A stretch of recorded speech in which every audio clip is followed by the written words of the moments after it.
110ක ශක්ති හානියක් වෙන දොබකරයක් මගින් කිලෝ 100ක ස්කන්ධයක් ඇති යකඩ කුට්ටියක් මීටර් 13.5ක උසකට සිරස්ව එසවීමට දොබකරය මගින් වැය කර යුතු ශක්තිය කොපමණද කියලා අහනවා.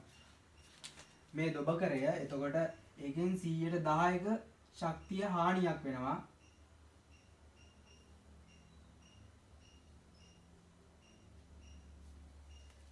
මේ කිලෝ 100ක කුට්ටිය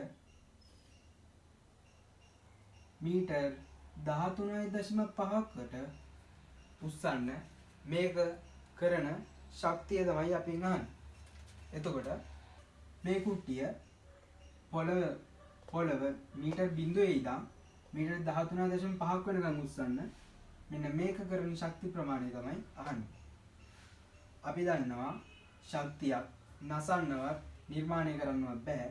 ශක්තියක් පරිවර්තනයක් පමණයි කරන්න පුළුවන්. එතකොට මේ දොබකරය මගින් නිපද වෙන ශක්තිය එහෙම නැත්නම් ඒකේ මෙකැනිසම් එකකින් හදන ශක්තිය ඇවිල්ලා මෙතනින් මේ විභව ශක්තිය විදියට මේකෙන් ගැබ් වෙලා තමයි මේක උස්සන්නේ උඩට. එතකොට අපිට මේකට විභව ශක්තිය දාලා උත්තරේ හොයාගන්න පුළුවන්. විභව ශක්තිය කියන්නේ mgh බර වෙනවා කිලෝ 100ක්.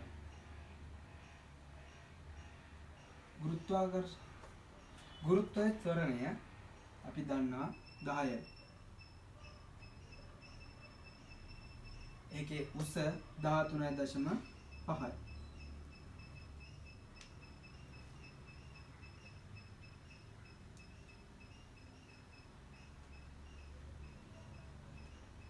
අපිට මේ විදිහට උත්තරයක් එනවා. මේ තමයි ශක්ති හානියක් නැතුව මේක උස්සන්න යන මේ මෙන්න මේ කුට්ටිය මේ 13.5ක් වෙනකම් උඩට උස්සන්න වැය වෙන ශක්තිය.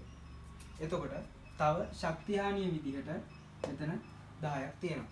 ඒකත් අපි එකතු කරන්න ඕනේ.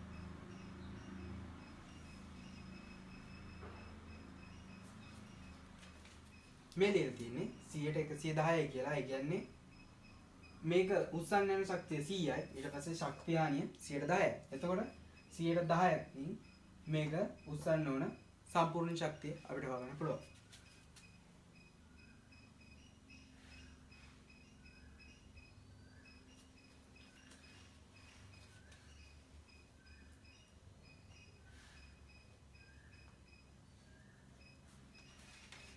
මෙන්න මේ වගේ උත්තර අපිට අන්තිමට ගන්න පුළුවන්.